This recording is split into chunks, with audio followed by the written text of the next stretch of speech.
जय माता दी। हर हर महादेव। ओम नमः शिवाय। प्रिय भक्तगणों, आज शारदीय नवरात्रि का तीसरा दिन है और आज आश्विन मास के शुक्ल पक्ष की तृतीया तिथि है। आज का दिन माता चंद्रघंटा को समर्पित होता है। आज के दिन माता चंद्रघंटा की कथा को सुनने से शारीरिक और मानसिक कष्टों से मुक्ति मिलती है। नकारात्मक ऊर्जाचल रानी अपने भक्तों की रक्षा करती है, भावनाओं को स्थिर कर धन वैभव की प्राप्ति कराती है। निराशा, निर्बलता, दरिद्रता जैसे विकार भस्म हो जाते हैं। शक्ति, ऊर्जा और साहस जैसे गुण श्रवणकर्ता के तन और मन में समाहित हो जाते हैं। तो आज मैं आपको सुना रही हूँ माँ चंद्रघंटा की बड़ी ही दुर्लभ कथा। तो आप सभी भक्तजन इस कथा को बड़ी ही श्रद्धा और प्रसन्नचित मन से सुनिए। अपनी कठोर तपस्या से भगवान शिव को वापस जीतने के बाद देवी पार्वती राजा हिमवान के महल में लौट आई।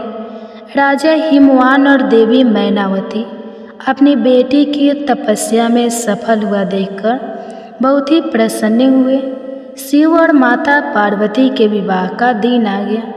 सभी देवी देवता इस बात से बहुत प्रसन्न थे कि उनके भगवान का विवाह हो रहा है। भगवान शिव के सभी गण उनकी बारात के साथ राजा हिमवान के महल में गए। वह भोलेनाथ है, उनका नाम ही शिव है। जो शुभता को धारण करते हैं उन्हें बाहरी दिखावे और औपचारिकताओं के पालन की क्या परवाह थी। वह जैसे थे वैसे ही विवाह के लिए आगे बढ़े। बासुकी और तक्षक जैसे सबसे भयानक सांपों के साथ उनकी माला, कंगन, कमर बंद और बालियाँ थी। उनके बाल उलझे हुए थे। उनका पूरा शरीर शमशान की राख से ढका हुआ था। उन्होंने अपने पांचों सिर प्रकट किए। वह प्रभावशाली, उग्र और तीव्र दिख रहे थे। वह बारात में राजसी घोड़ों पर सवार अन्य लोगों के विपरीत एक बैल पर सवार होकर आए थे। मैना देवी माता पार्वती की माँ, जो अपने दामाद पर नजर डाल की उम्मीद से प्रतीक्षा कर रही थी, जिसके लिए उनकी बेटी ने इतनी कठोर तपस्या की थी, भगवान शिव के प्रकट होने पर हैरान और निराश हो गई। उनका रूप न केवल अरुचिक था बल्कि वे अत्यंत अनियंत्रित और विचित्र रूपों से घिरे हुए थे। भूत, प्रेत और पिशाच बम बम भोले के नारों से वातावरण को गूंजा मान कर रहे थे। भूत, पिशाच, साधु और अघोर बारात में शामिल हुए थे। गण इतने उत्साहित थे कि मर्यादा के लिए कोई जगह ही नहीं थी। उनकी खुशी स्पष्ट थी, लेकिन यह किसी भी तरह से कोई सुंदर या सुखद दृश्य नहीं था। इस तथ्य को पहचानने में असमर्थ की उसकी शाही कोमल बेटी अब अपने पति जैसे अंतर्कित स्वभाव वाले व्यक्ति के साथ ऐसे प्राणियों के बीच रहेंगी। मैं देवी बेहोश हो गई। मैना देवी बेहोश हो गई। देवी पार्वती ने शिव तत्व को गहराई से आत्मसात कर लिया था और जैसा कि हमने उनके ब्रह्मचारिणी स्वरूप में देखा, वह सप्त ऋषियों के लिए शैव सिद्धार्थ की गुरु भी थी। फिर भी अपनी पूरी करुणा के साथ उन्होंने एक माँ के रूप में मैना देवी की दुर्दशा को समझा। भोलेनाथ को शांत होने और विवाह के लिए एक सुखद रूप प्रस्तुत करने के लिए मनाने के लिए देवी पार्वती ने स्वयं उनके तीव्र रूप से मेल खाने के लिए क्षण भर के लिए उग्र रूप को धारण कर लिया। उनके दाहिने हाथों में विभिन्न हथियार थे और उनके मुकुट पर घंटी के आकार का चंद्रमा था। देवी के इस रूप को चंद्रघंटा के रूप में पूजा जाता है। माँ के इस रूप ने भगवान शिव के रुद्र रूप को किया था और उनके उपद्रवी गणों को वश में किया था। चंद्रघंटा के उग्र और तेजस्वी रूप को मानते हुए माँ ने शिव से सौम्य रूप धारण करने का आग्रह किया, जिस पर वह तुरंत सहमत हो गए। उनके अनुरोध पर शिव जी ने अपना भयानक रूप त्याग दिया और भगवान विष्णु को सबसे आकर्षक दुल्हे के रूप में उनका श्रृंगार करने दिया। भगवान शिव को इस रूप में चंद्रशेखर या सुंदरेश्वर के नाम से जाना जाता है। देवी पार्वती ने शिव जी के प्रति अपना प्रेम दिखाने के लिए, जिनकी जटाओं पर हमेशा आधा चंद्रमा रहता है, अपने माथे पर आधा चंद्रमा सजाया। भव्य विवाह के बाद देवी पार्वती एक शालीन नई दुल्हन के रूप में भगवान शिव के साथ गए। भगवान शिव अभी भी ध्यान में डूबे हुए थे और देवी पार्वती एक बार फिर हर दिन उनकी गुफा को साफ करती थी और उनकी सभी ज़रूरतों का प्यार से ख्याल रखती थी। धीरे धीरे देवी पार्वती ने कैलाश में अपना नया घर स्थापित किया। इस बीच तारकासुर बेचैन हो रहा था। अब जब शिव और उनकी शक्ति एकजुट हो गए, उसने नवविवाहित के जीवन में सौहार्द को बाधित करने के लिए एक दुष्ट चमगादड़ राक्षस जतुकासर को भेजा। जबकि भगवान शिव घोर तपस्या में लीन थे और माँ पार्वती अपने घर के कामकाज में, जतुकासुर पूरी चमगादड़ सेना के साथ कैलाश पहुँचा। जतुकासर और उसकी चमगादड़ सेना ने आकाश को केवल अपने पंखों से ढक लिया। उन्होंने माँ पार्वती के नव सजाए घर को उजाड़ना शुरू कर दिया। अभी भी एक कोची दुल्हन राक्षसों और असुरों को तरीके में नई माँ पार्वती ने शक्तिशाली नंदी की मदद लेने का फैसला किया, लेकिन नंदी कहीं नहीं मिला। इस बीच भगवान शिव के अन्य गणों ने जटासुर और उसकी शक्तिशाली सेना की सुरक्षा के लिए उनसे प्रार्थना की, क्योंकि उन्हें बार बार जतुकासर के हाथों हार का सामना करना पड़ता था और भगवान शिव अभी भी गहरी तपस्या में थे। तब माँ पार्वती स्वयं शिव जी से मिलने गई। उन्होंने उनसे इस स्थिति से बाहर निकलने का मार्गदर्शन करने के लिए विनती की। फिर भी अपने तप से विचलित ना होते हुए भगवान शिव ने उन्हें भीतर से सशक्त बनाने का निर्णय लिया। भगवान शिव अपनी साधना में गहरे थे। तभी पार्वती को जतुकासर के स्वतंत्र रूप से लड़ने की प्रेरणा मिली। तभी उन्होंने अकेले ही जतुकासुर से मुकाबला करने का फैसला किया। वह गुफा से बाहर निकली और देखा कि आकाश अभी भी अंधेरा था, चमगादड़ के पंखों से ढका हुआ था। उन्होंने चंद्रदेव से प्रार्थना की कि वह उनके लिए युद्ध के मैदान को रोशन करने के लिए उनके मस्तक पर आराम करे।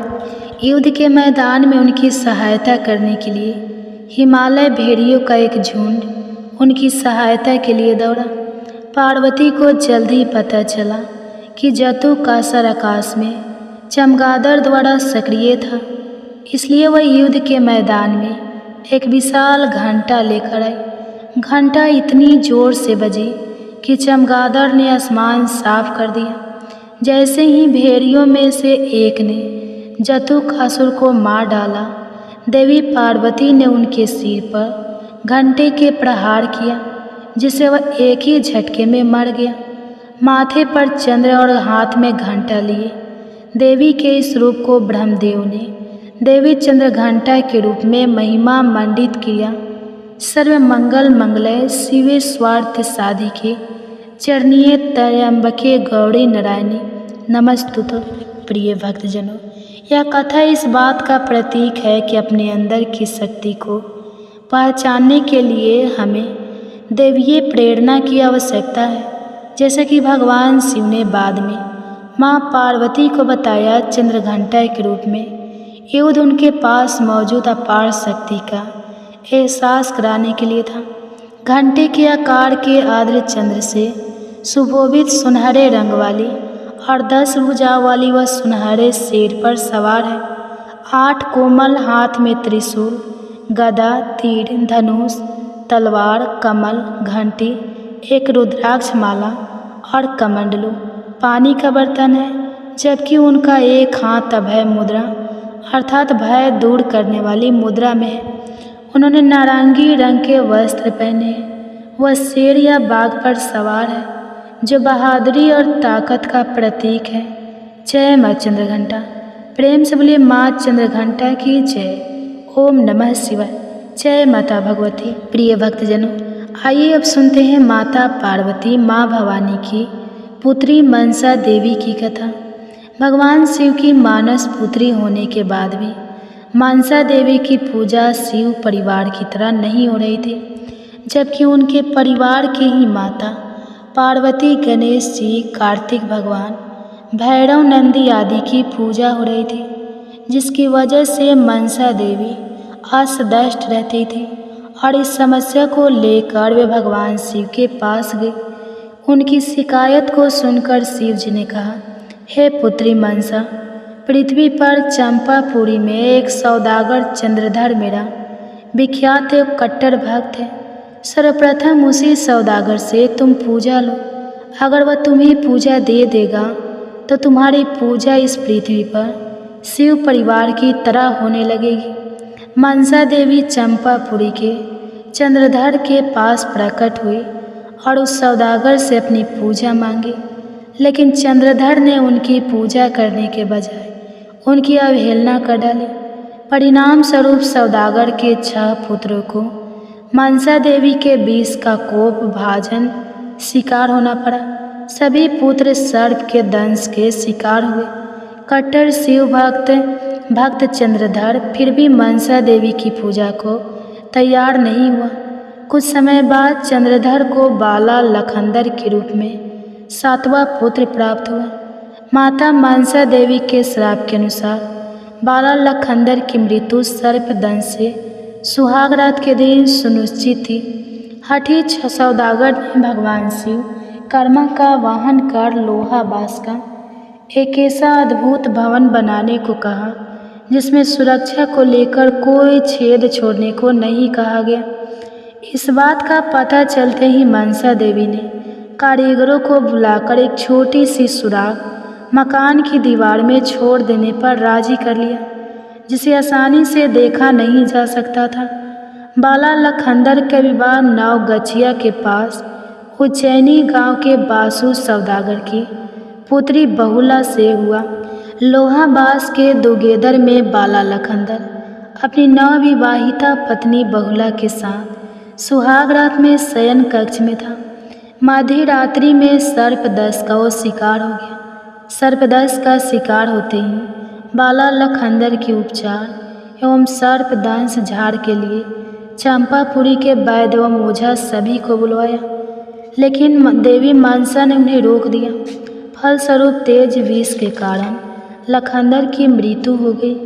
मृत्यु के बाद सती साध्वी बहुला पति को पुनः जीवित करने के लिए संकल्प वृद्ध होकर विश्वकर्मा जी का वाहन करती है और विशाल नौका पर कई मंजिलों वाली मंजूषा बनवाई।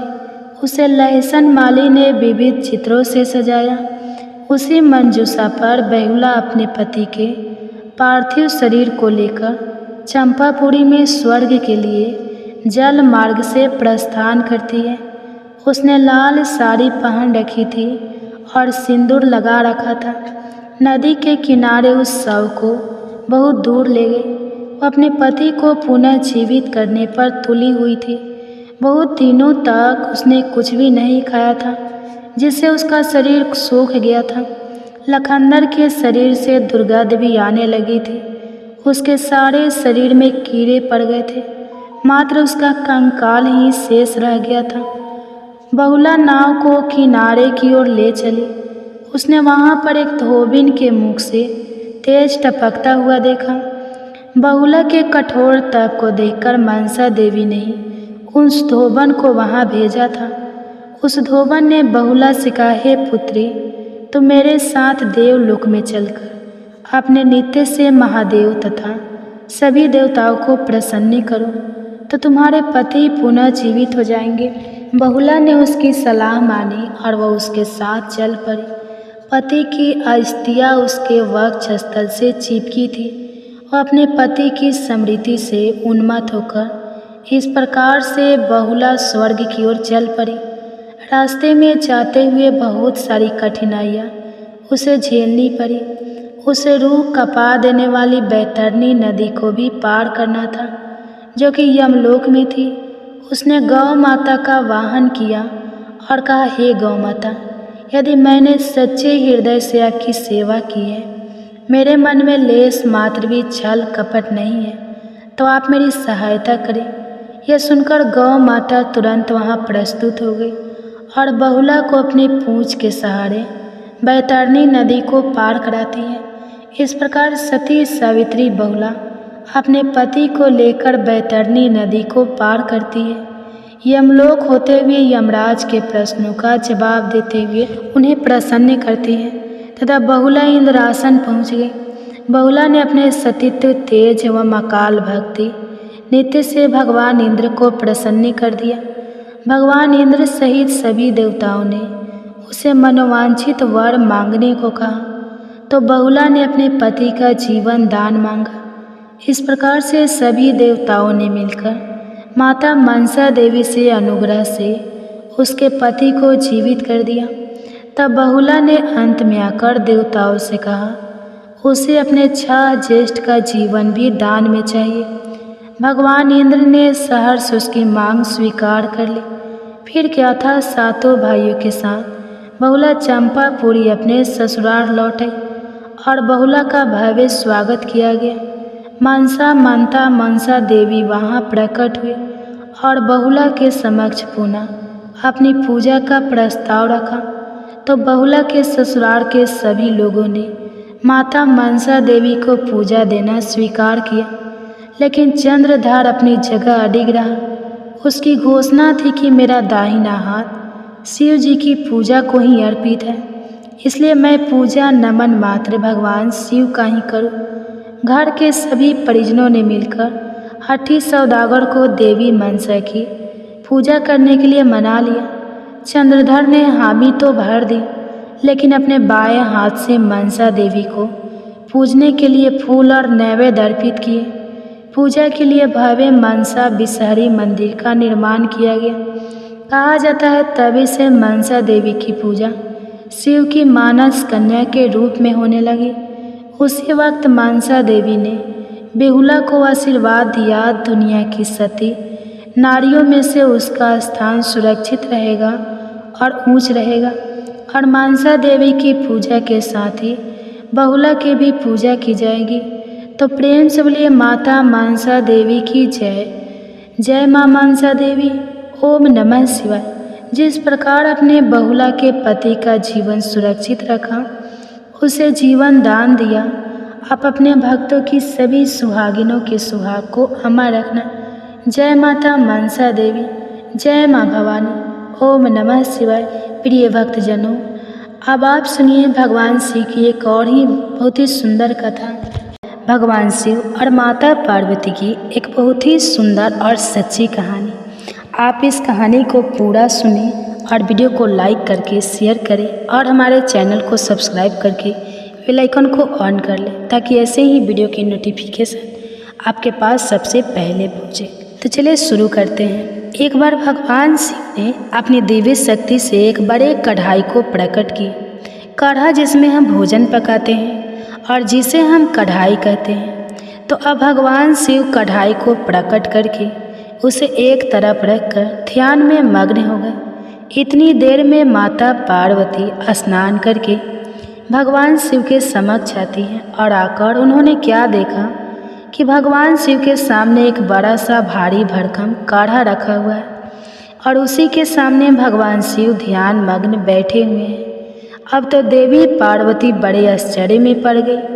अब महादेव के ध्यान से बाहर निकलने की प्रतीक्षा करने लगी। जब महादेव का ध्यान समाप्त हुआ, तब देवी पार्वती ने पूछा, हे देव, हे त्रिलोकीनाथ, हे मेरे प्रभु, बड़ा ही आश्चर्य है प्रभु, यह भारी भरकम बड़ा सा कढ़ा यह किस लिए लाया गया है?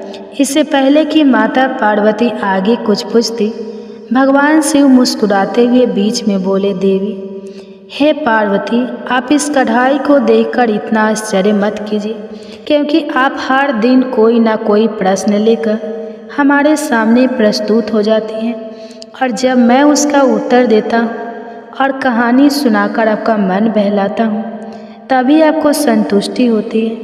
इसलिए देवी, आज हमने इसी का प्रबंध किया है। प्रिय भक्तजनों, चलिए आगे सुनते हैं फिर आगे क्या होता है। जो प्रिय भक्तजनों, इधर बड़े कढ़ाई को देखकर माता पार्वती सोच में पड़ गई और भगवान शिव माता पार्वती को आधी अधूरी बात सुनाकर मुस्कुराकर फिर से ध्यान मग्न हो गए। अब इधर चलिए देखते हैं कि इसके बाद क्या होता है। इधर अनंत ब्रह्मांड में चारों युग चारों भाई एक साथ बैठकर बात कर रहे होते हैं। चारों एक साथ बैठे थे। अब बातों ही बातों में एक दूसरे से वाद विवाद करने लगे। सब आपस में यही कहने लगे कि हम तुमसे बड़े हैं, हम तुमसे महान हैं। तो कोई कहता है हम तुमसे श्रेष्ठ हैं। अब सभी खुद को एक दूसरे से श्रेष्ठ बताने की कोशिश करने लगे। तब सबसे पहले सतजु कहने लगा कि अरे मूर्खों, तुम सब मुझसे छोटे हो, भला तुम मेरी बराबरी कैसे करने लगे। जब त्रेता युग ने सतजु की यह बात सुनी तो उसने कहा कि तुम सबसे बड़े कैसे हो सकते हो। अरे तुम सब में से बड़ा तो मैं हूँ, मैं ही सर्वश्रेष्ठ हूँ। तुम सब मुझसे भला श्रेष्ठ कैसे हो सकते हो। इतने में ही द्वापर युग भी बोल उठा कि तुम मुझसे श्रेष्ठ कैसे हो सकते हो। अरे तुम सब में से श्रेष्ठ तो मैं हूँ, तुम लोगों का श्रेष्ठ होने का तो कोई सवाल ही नहीं उठता। अब उन सब की बात सुनकर भला कलयुग कैसे चुप रहता। कलयुग भी बीच में बोल उठा, तुम तीन मुझसे श्रेष्ठ बन रहे हो। अरे असलियत तो तुम जानते ही नहीं, असलियत तो यही है कि श्रेष्ठ मैं ही हूँ। इस तरह से अब वाद विवाद करते करते वे चारों युग आपस में ही लड़ाई झगड़ा करने लगे। अब चारों युगों ने मिलकर एक योजना बनाई। वे आपस में कहने लगे कि इस तरह तो वाद विवाद करके कोई फैसला ही नहीं हो पाएगा। हम सब मिलकर क्यों न कैलाश पर्वत पर चले। वे चारों युग आपस में कहने लगे कि इस प्रकार लड़ते रहे तो अच्छा होगा हम सब मिलकर कैलाश पर्वत पर विराजमान भगवान शिव के पास चलते हैं। अब तो वही हमारा फैसला करेंगे। इस तरह से आपस में समझौता करके चारों युगों ने कैलाश पर्वत की ओर प्रस्थान किया। चलते चलते आखिरकार वे कैलाश पर्वत पर पहुंच गए। वहां पर पहुंचकर चारों युगों ने भगवान शिव को प्रणाम किया।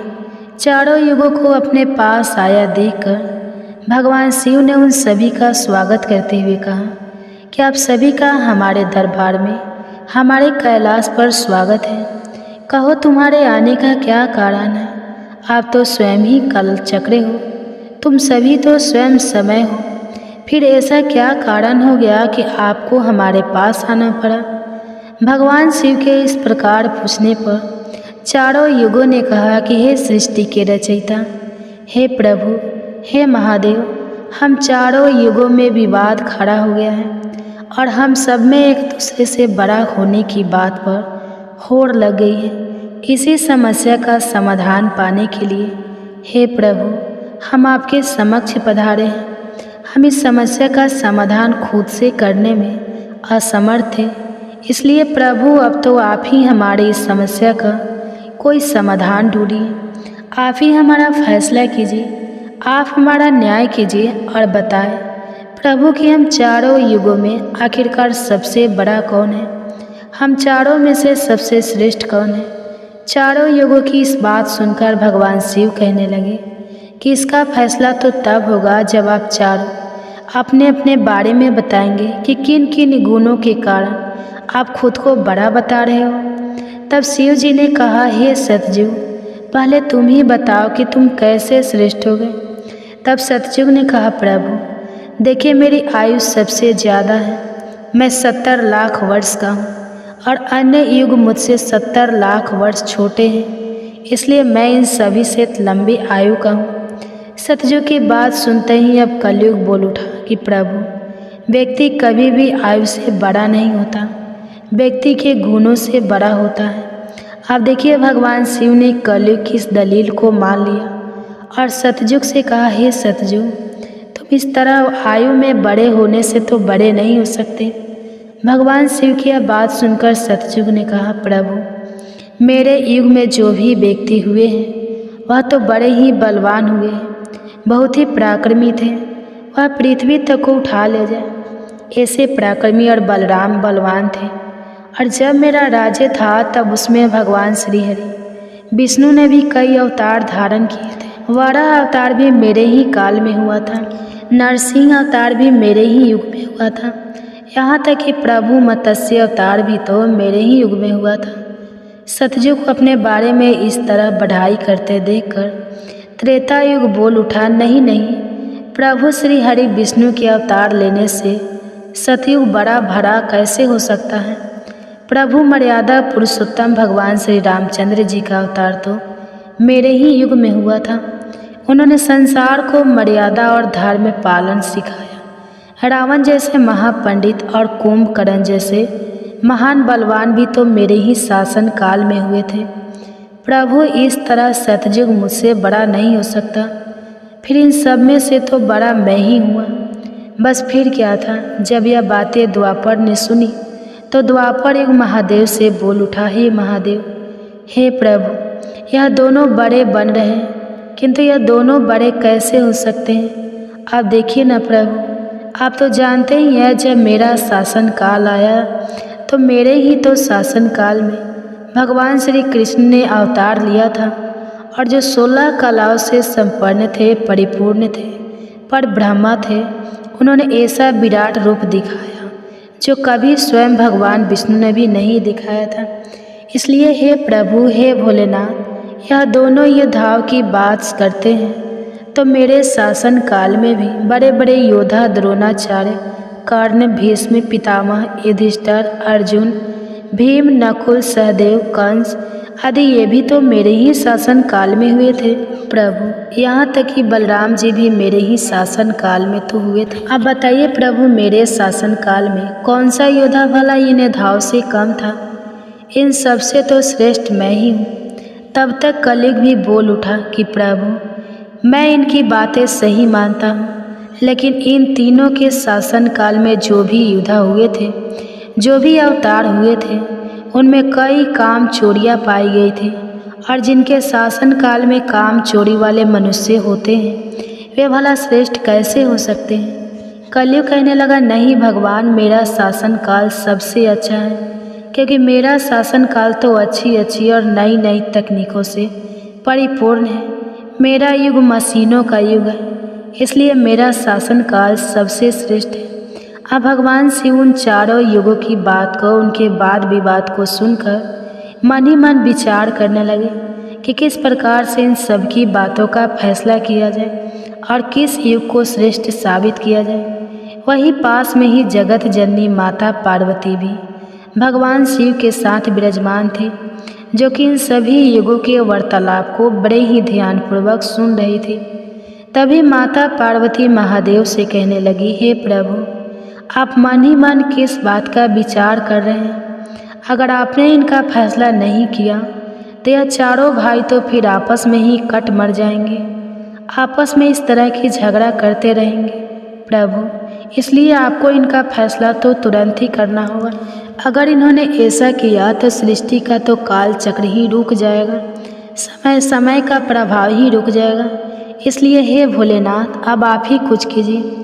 माता पार्वती के इस आग्रह को सुनकर महादेव कहने लगे, हे देवी, ठीक है, मैं समस्त युगों की बात मानता हूँ और मैं ही इन चारों युगों की बात का फैसला करूँगा।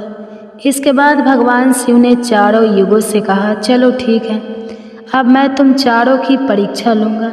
जो इस परीक्षा में सफल हुआ वही श्रेष्ठ साबित हुआ। सतयुग बोल उठा, हे भगवान, आप जो चाहे हमारी परीक्षा ले सकते हैं, लेकिन सत्य तो यही है प्रभु कि सबसे बड़ा तो मैं ही रहूँगा। भगवान शिव की बात मानकर आखिरकार चारों युग परीक्षा देने के लिए तैयार हो गए। तब भगवान शिव ने माता पार्वती की तरफ मुस्कुराते हुए देखा और फिर कहा, हे देवी, आप आश्चर्यचकित थी ना कि मैंने अपने सामने यह कढ़ा किस लिए रखा है। तो अब इस कढ़ाई का समय आ गया है। आपने मुझसे प्रश्न किया था कि यह कढ़ाई मैंने किस लिए रखा है और यह फरसा किस उद्देश्य के लिए है। तब क्या था, भगवान शिव ने देखते ही देखते लोहे के फरसे को कैलाश पर्वत के नीचे एक तलहटी में रख दिया और फिर उस कढ़ाई फरसे के पास में ही चावल का एक ढेर भी लगा दिया। फिर भगवान शिव ने चारों युगों को बुलाया और कहा कि तुम चारों ही देख रहे हो ना, इसी से तुम चारों की अभी परीक्षा हो जाएगी। फिर भगवान शिव ने सतयुग से कहा, हे सतयुग, तुम मेरे 500 गणों को जो यहाँ बैठे हुए हैं भोजन बनाकर खिलाना है, और इस परसे में रखे हुए चावल को बनाना है, और इन चावलों को तुम्हारे ही युग का कोई व्यक्ति बनाएगा, और मेरे यहाँ पर जितने भी गण हैं वह सब भोजन करेंगे। इसके बाद भगवान शिव ने आगे कहा, सतजू अब तुम्हारे ही युग का कोई व्यक्ति बनाओ और उसे यहाँ भोजन बनाने के लिए भेज दो। तब तक हम सभी लोग यहाँ खड़े होकर देख रहे हैं। भगवान शिव की बात जब सतयुग ने सुनी तो उसने ही बड़ा बलवान योद्धा बनाया। फिर सतयुग ने उस योद्धा से कहा कि जाओ बेटा, इस कढ़ाई में चावल बनाओ और बनाकर भगवान शिव के इन सभी 500 गणों को भोजन कराओ। अपने स्वामी की बात सुनकर वह सतयुग का व्यक्ति वहाँ आकर के देखता है, जो हजारों टन से भी ज़्यादा का कड़ा है। उसने वहाँ पर एक चूल्हा तैयार किया और उस चूल्हे पर उस कढ़ाई को रखकर लकड़ियों की व्यवस्था की, आग जलाई और उस कढ़ाई में पानी डाला, फिर चावल डाले, और जब चावल बनकर तैयार हो गए तब उसने भगवान शिव के सभी गणों को एक पंक्तियाँ में बैठा दिया और उन सभी को उसने भोजन कराया। सभी गुणों को भोजन कराने के बाद वह बलवान योद्धा अपने स्वामी सतयुग के पास वापस आया और उसे प्रणाम किया। तो सतयुग ने शाबाशी से उसकी पीठ थपथपाई और कहा कि आज तुमने मेरी लाज रख ली, अब तुम यहाँ से जा सकते हो।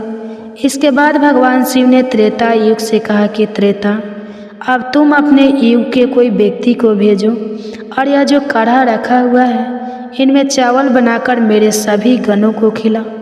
त्रेता ने सुना तो कहने लगा कि ठीक है प्रभु, जैसे आपकी आज्ञा। अब त्रेता युग ने भी अपने समय के समान महान बलशाली कुंभकर्ण जैसे बलवान व्यक्ति को उत्पन्न किया और उससे कहा कि हे पुत्र, यह मेरे परीक्षा की घड़ी है, तुम्हें भगवान शिव के समस्त सभी समक्ष गणों को भोजन बनाकर खिलाना है। त्रेता युग के व्यक्ति ने उसे प्रणाम किया और उसके बाद वह वहाँ से तलहटी में चला गया। तलहटी में आकर उसने चूल्हा बनाया, लकड़ियों की व्यवस्था की, आग जलाई और एक हाथ से ही उस भारी भरकम कढ़ाई को उठाकर देखते ही देखते चूल्हे पर रख दिया। फिर उसमें पानी डालकर चावल डाले और जब चावल पक गए तब सभी गणों को बुलाकर उन्हें खाने के बाद भोजन कराया। इसके बाद वह वहाँ से तुरंत कैलाश पर्वत पर पहुँच गया, जहाँ पर चारों युग विराजमान थे। इस प्रकार से त्रेता युग ने भी अपना कार्य पूर्ण किया। अब बारी आई द्वापर युग की। भगवान शिव ने द्वापर युग से कहा, हे द्वापर, अब मैं तुम्हारी परीक्षा लूँगा। जिस प्रकार से सतयुग और त्रेता युग ने परीक्षा दी है, ठीक इसी प्रकार से तुम्हें भी अब परीक्षा देनी होगी। यह सुनकर द्वापर युग ने बलशाली भीम के समान एक व्यक्ति को उत्पन्न किया और उसे आदेश दिया कि हे पुत्र, यह मेरे परीक्षा की घड़ी है, तुम्हें मेरी लाज रखनी है। अब तुम जाओ और बड़े से कढ़ाई में चावल बनाकर भगवान शिव के सभी गणों को भोजन कराओ और मेरी लाज बचाओ। यह सुनकर द्वापर युग के व्यक्ति ने अपने स्वामी को प्रणाम किया और वहाँ से तलहटी में चल पड़ा। तलहटी में जाकर उसने सबसे पहले चूल्हा बनाया, फिर आग जलाने के लिए लकड़ियाँ ढूंढी, लकड़ियों को चूल्हे में डालकर जलाया और पूरी ताकत लगाकर उसने उस बड़े से कढ़ाई को उठाकर जैसे तैसे खींचकर उसे चूल्हे पर रख दिया। वह तो द्वापर युग का व्यक्ति था, तो उसे थोड़ा ज़्यादा जोर लगाना पड़ा और बड़ी मुश्किल से वह कढ़ाई को उठा पाया। इस प्रकार से द्वापर युग के व्यक्ति ने भी चावल तैयार किए और भगवान के सभी गणों को भोजन कराकर वह फिर अपने स्वामी के पास वापस आया। उसके स्वामी द्वापर युग ने उसकी पीठ थपथपाई और उसे वहाँ से विदा किया। अब बारी आती है कलयुग की। तब भगवान शिव कहते हैं, हे कलयुग, अब तुम्हारी बारी है। तुम उस कढ़ाई का वजन देख रहे हो ना, उसका वजन कम नहीं होगा, उसका वजन उतना ही रहेगा, हजारों टन का। लेकिन अब तुम्हें परीक्षा देनी है। तुम तो मानने को तैयार ही नहीं थे कि तुम सबसे छोटे हो, लेकिन तुमने माना ही नहीं। तुम्हारे युग के आदमी की आयु भी मात्र 100 वर्ष की है। सतयुग की आयु 1,00,000 वर्ष होती है, त्रेता युग में 10,000 होती है और द्वापर में 1,000 होती है और हे कलियुग, तुम्हारे शासन में तो मात्र 100 वर्ष की आयु है, तुम्हारा आदमी भी छोटा होता है। जब भगवान शिव की यह बातें कलियुग ने सुनी तो कलियुग कहने लगा कि ठीक है प्रभु, मैं आपकी बात मानता हूँ, लेकिन आप मुझे पहले ही इस तरह से कहकर हताश मत कीजिए। प्रभु, आप तो एक न्यायकर्ता हैं, आपको सभी को बराबर मौका देना चाहिए। भगवान शिव कहने लगे, हे कलियुग, यह कढ़ाई देख रहे हो, हजारों टन का है। वहाँ चावल रखा है, हजारों किलो टन के हैं। और हे कलियुग, तुम्हारा व्यक्ति क्या यह काम कर पाएगा? कलियुग ने कहा, ठीक है प्रभु, अब आप मेरी करनी भी देखिए। कलियुग की बातें सुनकर तीनों युग उस पर हंसने लगे। भगवान शिव भी कलियुग की बातें सुनकर बड़े ही आश्चर्यचकित थे। अब कलियुग ने भगवान शिव से आज्ञा लेकर बड़े ही बुद्धिमान व्यक्ति को पैदा किया, जो बड़ा ही दिव्य व्यक्ति था। वह बहुत ही बुद्धिमान और सर्वगुण संपन्न था। इस तरह के गुणवान व्यक्ति को कलियुग ने पैदा किया और पैदा करने के बाद वह उस व्यक्ति से कहने लगा कि मेरे बेटे, अब तुम ही अपनी शक्ति दिखानी है। कठिन परीक्षा का समय है, यदि तुम इसमें सफल हो गए तो मैं चारों युगों में सबसे छोटा हो जाऊंगा। कलियुग की बात सुनकर वह व्यक्ति अपने महाराज से कहने लगा, हे महाराज, इस एक कढ़ाई की बात करते हैं, आप इसे हजारों कढ़ाई भी अगर मेरे सामने आ जाए तो वह भी मेरे सामने कुछ नहीं है। जब उस कलियुग के व्यक्ति की यह बातें तीनों युगों ने सुनी तो वे उस पर हंसने लगे। अब वे हंस हंस कर आपस में कहने लगे कि आज एक छोटा सा आदमी जिसकी लंबाई मात्र 3 हाथ है, यह भला क्या कर लेगा, जबकि हम युगों की लंबाई तो बहुत अधिक है। प्रिय भक्तजनों, यह बात तो बिल्कुल सत्य है कि सतयुग के लोगों की लंबाई 21 हाथ और त्रेता युग के व्यक्ति की लंबाई 14 हाथ थी और द्वापर युग के व्यक्ति की लंबाई 7 हाथ थी। और अब कलयुग के व्यक्ति की लंबाई तो मात्र 3 हाथ ही होती है। तीनों युग अब बड़ी जोर जोर से कलियुग पर हंस रहे थे। इधर कलियुग का आदेश पाकर वह कलियुगी व्यक्ति उस तलहटी में गया। तलहटी में आकर उसने देखा कि कढ़ाई का वजन तो सचमुच बहुत ही ज़्यादा है, इसे मैं आसानी से उठा नहीं पाऊंगी। तो उस व्यक्ति ने दिमाग लगाया और उस कढ़ाई के नीचे मिट्टी खोदना शुरू कर दिया। कढ़ाई तो उसने हिलाया तक नहीं, बल्कि उस कढ़ाई को बिना हिलाए डुलाए उसके नीचे एक भट्ठी तैयार कर दी। अब उसे लकड़ियाँ ढूंढने में भी ज़्यादा समय नहीं लगाना पड़ा, क्योंकि वहीं पर कुछ अधली लड़कियाँ पड़ी हुई थी। वह कलयुग का व्यक्ति कितना दिमाग वाला था, उसने कुछ भी नहीं किया, कढ़ाई के नीचे भट्ठी खोद दी और उसी में आग जला दी। चावल को कढ़ाई में डाल दिया और चावल में पानी डाल दिया। चावल इस प्रकार पककर तैयार हो गया। तब उसने भगवान शिव के 4 गणों को बुलाया और उन गणों से कहा कि आप मेरा साथ दीजिए और इन चावलों को आपस में परोस लीजिए। यह बात सुनते ही भगवान शिव के 4 हष्ट-पुष्ट गण चल देते हैं और देखते ही देखते कतार में बैठे सभी शिवगणों को उन 4 विशाल गणों ने चावल परोस दिए। इस प्रकार सभी गणों ने भोजन कर लिया।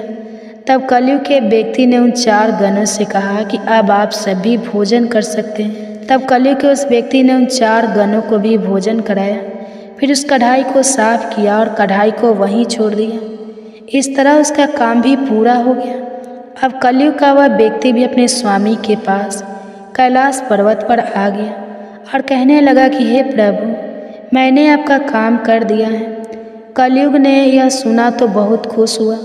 तब उसने उस कलयुगी व्यक्ति की पीठ थपथपाई, फिर कहा कि हे पुत्र, तुमने बहुत अच्छा काम किया और इस परीक्षा की घड़ी में मेरा साथ दिया। ऐसा कहकर कलयुग ने उस व्यक्ति को वहाँ से विदा कर दिया।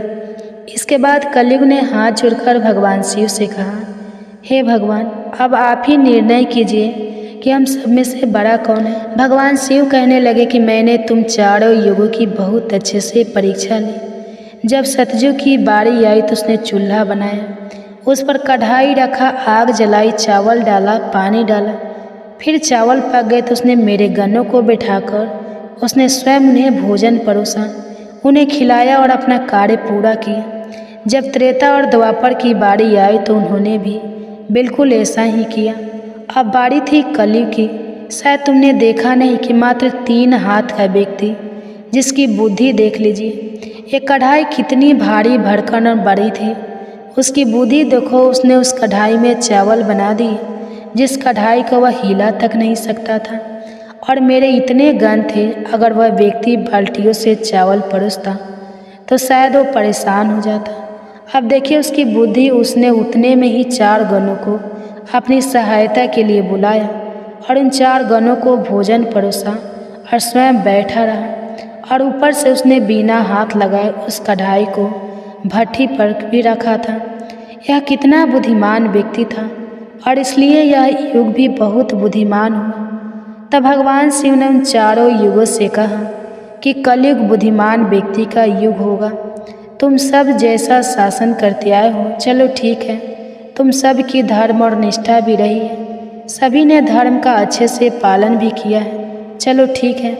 लेकिन तुम्हारे युग के व्यक्तियों में बुद्धि का अभाव था, जिन्होंने कभी अपनी बुद्धि का उपयोग नहीं किया।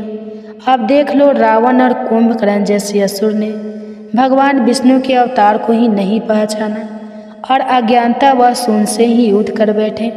और कारण यह हुआ कि वे युद्ध में मारे गए। अगर उन्हें बिल्कुल भी अपनी बुद्धि का प्रयोग किया होता तो उनका इस प्रकार सर्वनाश नहीं होता। इसलिए हे चारों युगों, आने वाले कलयुग के राज्य में ऐसे ही बुद्धिमान व्यक्ति देखने को मिलेंगे। ऐसी ही तकनीक, ऐसी ही मशीनें बनाएंगे जिससे वे बैठे बैठे ही सारा काम कर सकते हैं, बैठे बैठे ही कोई भी काम कर सकते हैं। कलयुग में व्यक्ति एक ही दिन में भगवान को प्राप्त कर लेगा। इस प्रकार से भगवान शिव ने चारों युगों की समस्याओं का समाधान किया और कहा कि कलयुग की सबसे श्रेष्ठ युग है। यह सुनकर चारों युग अपने अपने धाम को संतुष्ट होकर लौट गए। माता पार्वती भी यह सब कुछ देख और सुनकर बड़ी प्रसन्न हुई। उनके मन में उठी जिज्ञासा भी शांत हो चुकी थी और उनका मन भी बहल चुका था। तो प्रिय भक्तजनों, आज की कथा अगर पसंद आई हो तो वीडियो को लाइक कीजिएगा, शेयर कीजिएगा, चैनल को सब्सक्राइब कीजिएगा और कमेंट्स में हर हर महादेव जरूर लिखिएगा। इसी के साथ आज आप हमारे चैनल पर शिव महापुराण की कथा भी जरूर सुनिएगा। तो प्रेम से बोलिए ओम नमः शिवाय।